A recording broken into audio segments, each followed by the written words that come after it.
everyone, and welcome to a new episode of Days Podcast along with a new video. I want to thank you guys so much for liking, subscribing, viewing, watching, and listening. I truly appreciate it.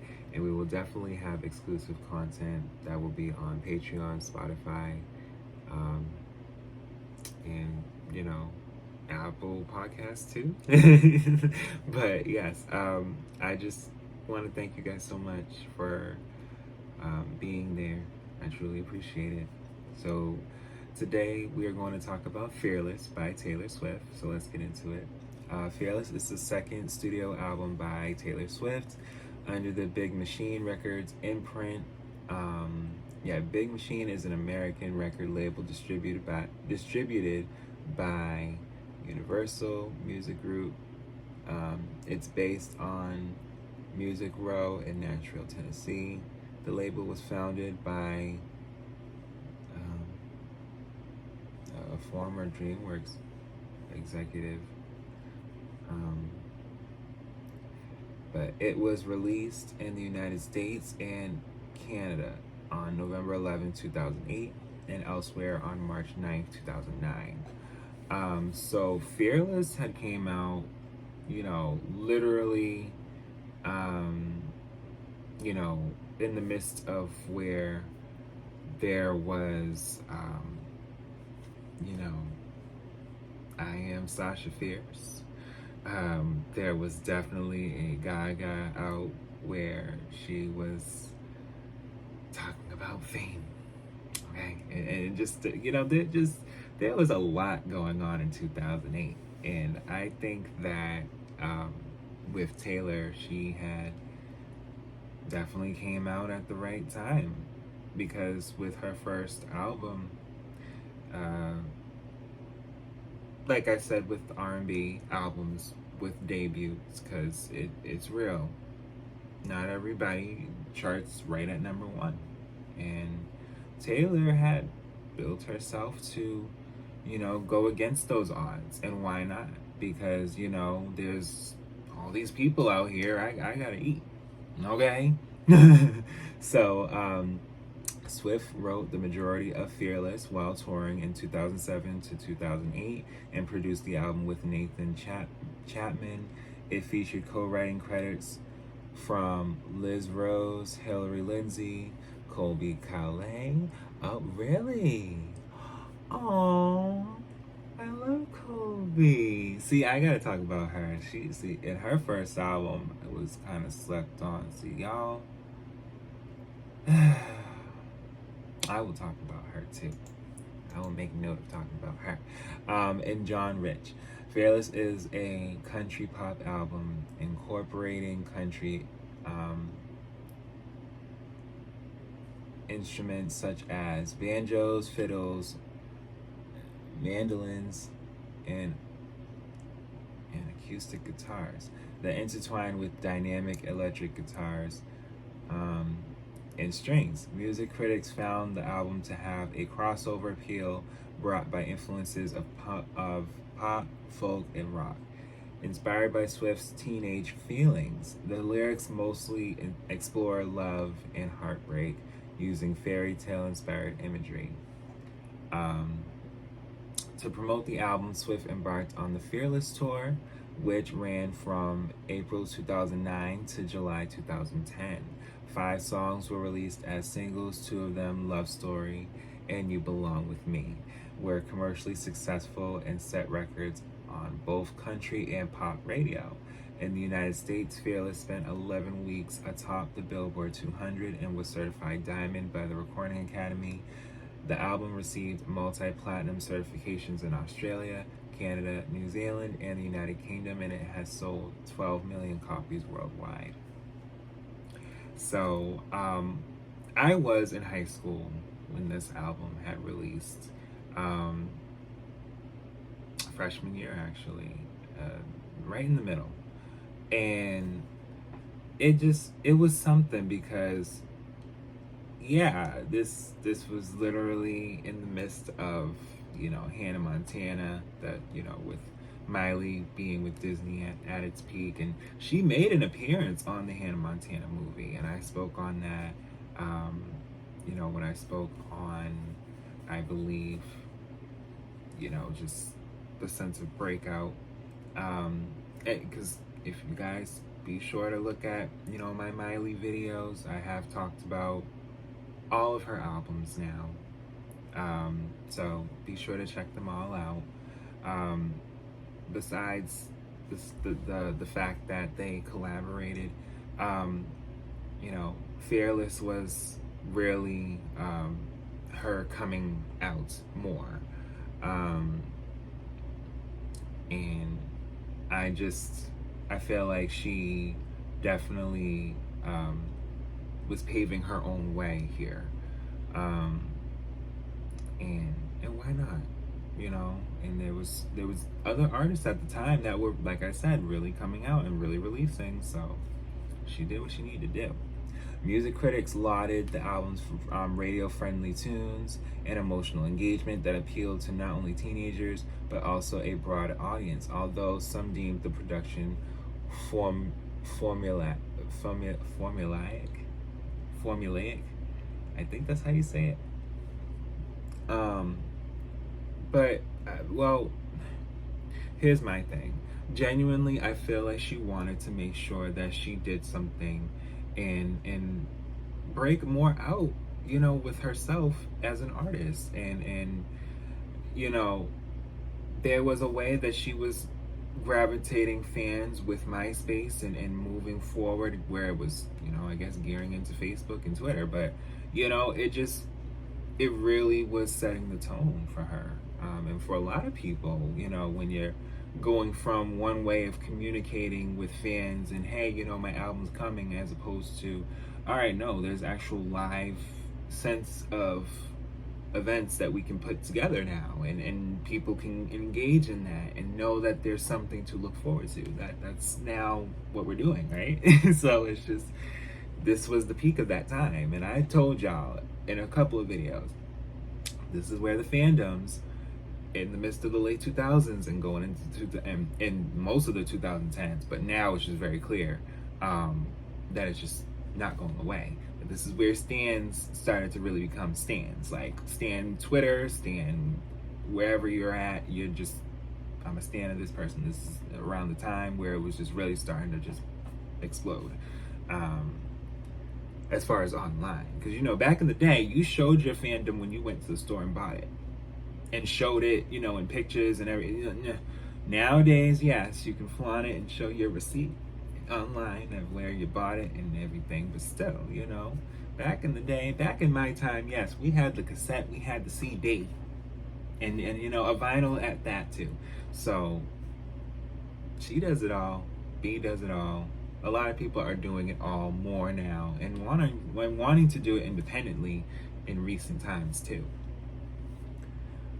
And I'm not just saying her and B. There's a lot of artists that do vinyls and merchandise, and there's all different ways that you can be able to market yourself. And I love that in this time that there was a thing that is still being able to be seen here with Taylor. And the thing is, she wanted people to know, I am not just going to make music, I'm going to give memories. And that's what artists do. And I wanted to take the time to make sure that when I talked about Taylor, it would be not even just with this album, but the albums to come, because there's more I need to talk about. But when I talked about her, that there'd be more to elaborate, because I always do that with every artist and with every release that they have came out with. But yes, the most awarded country album of all time, Fearless won Album of the Year at both the Country Music Association Awards and the Academy of Country Music Awards in 2009, and it won Album of the Year and Best Country Album at the Grammy Awards in 2010.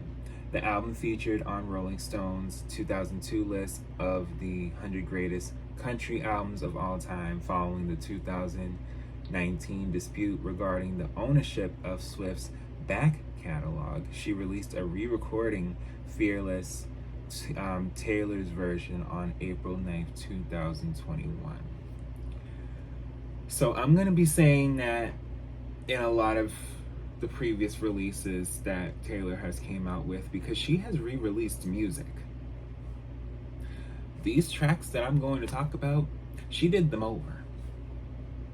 And honestly, in a mature way, and why not? Do you know how much power it takes to sing the songs that you know or the songs that you've done live? It's good that you could be able to re-release something, and you can even have it in a sense that people can appreciate it more because it's still the essence of that song. Like, that's a good thing. And I can remember we heavily had that with remixes rather than just these, like the song still having the instrumentation of where it was previously, as opposed to new vocals and a new broader sense of how the song's coming in and how it goes throughout. But it's still a good thing, I believe. But yeah, Taylor Swift signed a publishing contract with Sony ATV Tree Publishing in 2004 to become a songwriter. Yeah. And released on October 24th, 2006, the album Taylor Swift was the longest charting album on the US Billboard 200 of the 2000s decade, and established Swift as one of country music's rising stars. So, yeah, she was already having a publishing contract in 2004. So for 20 years, she's been just writing. I was looking for a pencil, but I can't seem to find a pencil. But it's okay. She was writing. She was writing, and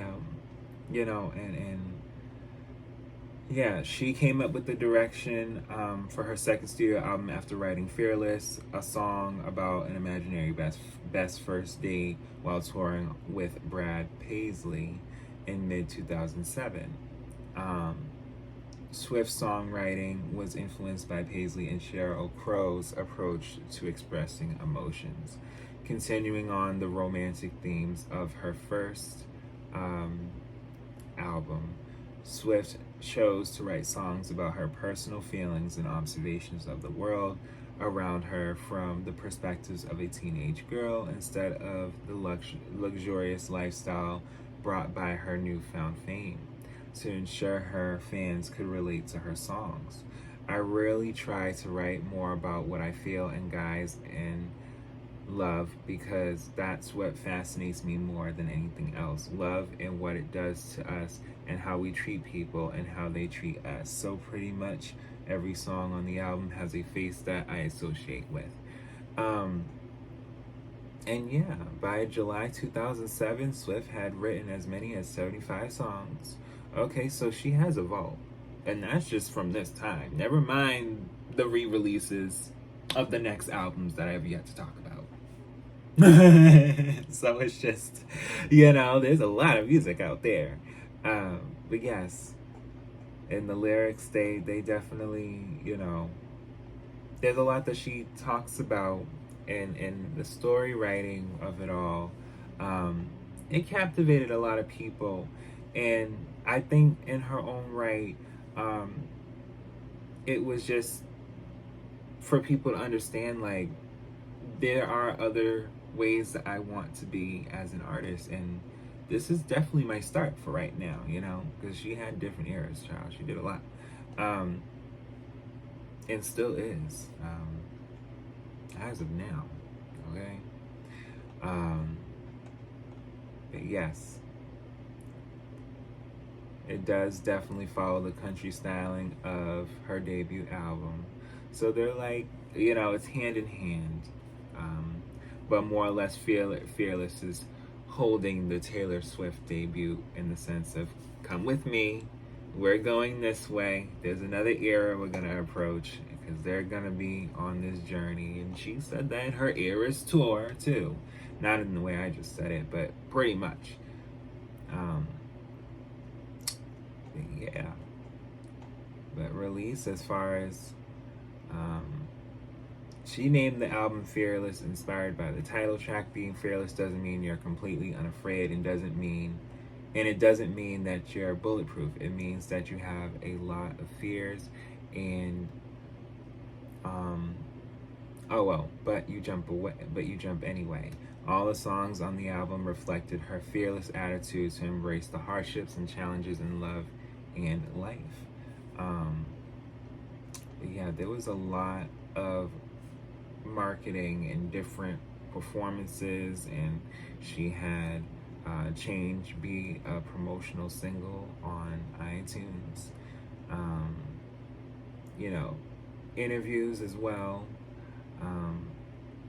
She still had used her MySpace to promote to a young audience, sharing snippets of songs for streaming before they were released to radio, as she had done with her debut album. So, like I said, she was still making sure on her MySpace page at the time, because see, nowadays, you know, when you go onto the X app or Facebook or anything, there's just millions of people that are just following her. So it's not even so much that she can be able to captivate with so many people, as she may have had a handful to kind of see, like, hey, you know, I see y'all.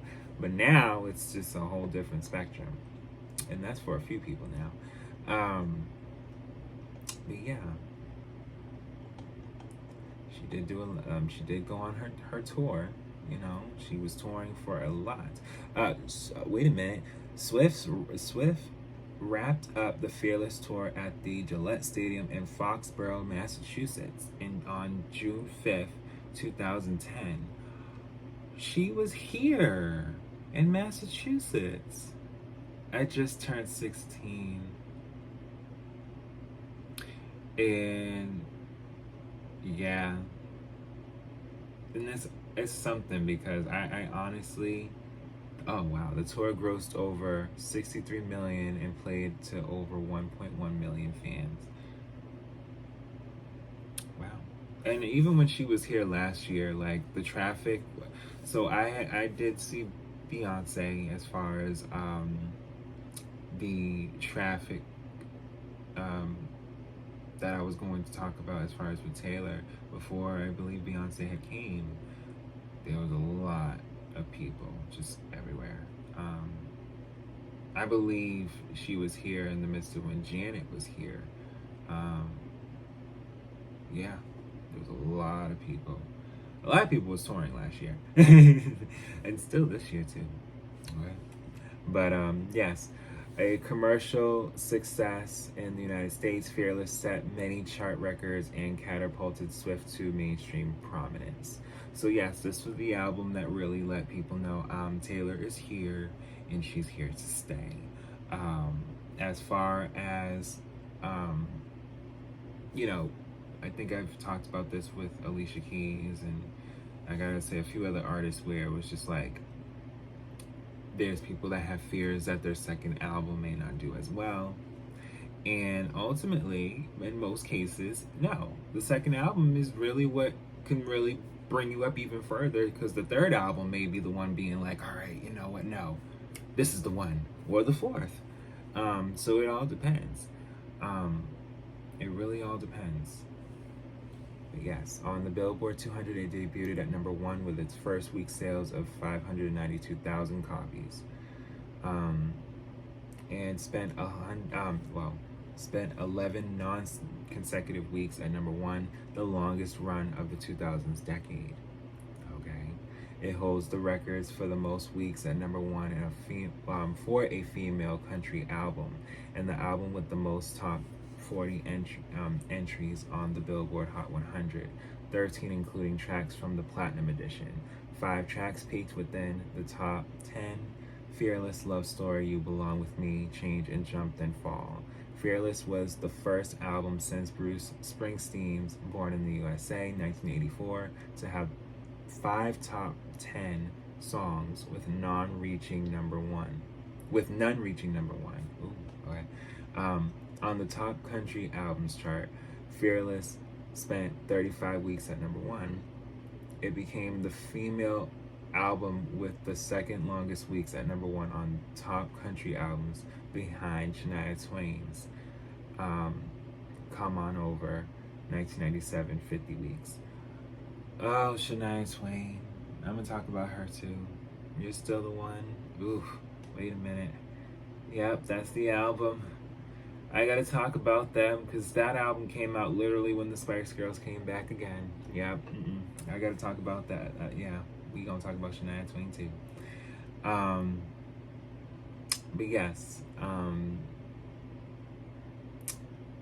with 3.2 million copies sold in the U.S. throughout 2009, Fearless was the year's best-selling album in the country. The achievement made Swift, then 20 years old, the youngest artist and the only female country musician to have a best-selling album of a calendar year. It was the only album from the 2010s decade to spend its first full year in the top 10 of the Billboard 200 and spent a total of 58 weeks in the top 10, a record for a country musician. In December 2017, the Recording Academy certified Fearless Diamond in recognition of 10 million album equivalent units based on sales and streams. All singles were certified platinum or multi-platinum. The tracks You're Not Sorry and Forever and Always were certified platinum, and Hey Stephen, Breathe, The Way I Loved You, The Best Day, Change, and Jump Then Fall were certified gold. By January 2024, Fearless has sold 7.2 million copies in the US. So just in a matter of about 7 months ago, it's already passed 7 million copies. That's a lot. And mind you, this album's over 15 years old. Okay. Fearless's commercial success extended beyond the United States and marked Swift's international breakthrough in the wider English-speaking world. Fearless peaked atop the charts of Canada and New Zealand, and within the top 5 of Australia, number 2, Scotland, number 4, and the United Kingdom, number 5. It received multi-platinum certifications in Ireland and the United Kingdom, double platinum, New Zealand, triple platinum, Canada 4 times platinum, and Australia 8 times platinum. The album reached the top 10 on charts in Japan and top 20 in Austria, Brazil, Germany, Greece, and Sweden. It was awarded sales certifications across European and Asian markets, including gold certifications in Japan, Germany, Austria, and Norway, a platinum certification in Denmark, a double platinum certification in Singapore, and a 9 times platinum certification in Philippines. As of April 2021, the album has sold 12 million copies worldwide. So yeah, this is Legend, okay? A score of 73 out of 100. Yes, Legend, based on 14 reviews. And yes, won many awards.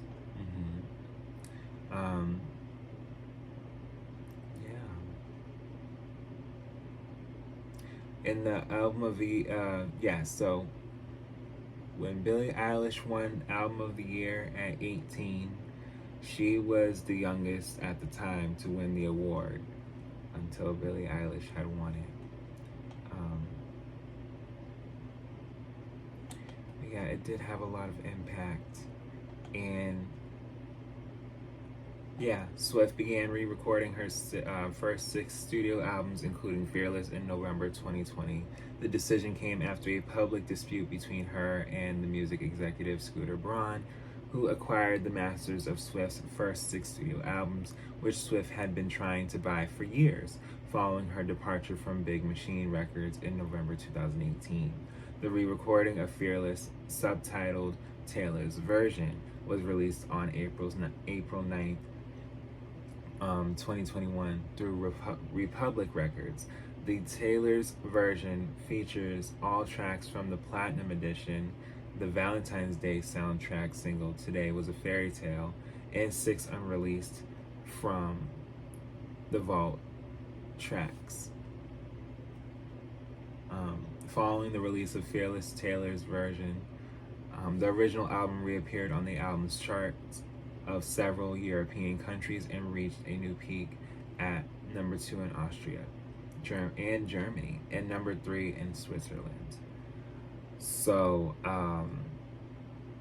yeah, she wanted to make sure that she, of course, is trying and may have possibly figured out a really great way to get her master's, because you want to be able to have your residuals. Why not? You work so hard, and you know, that's a really scary way of being able to have, you know, the publishing you've had since 2004 just oh well, you know, I'm buying that.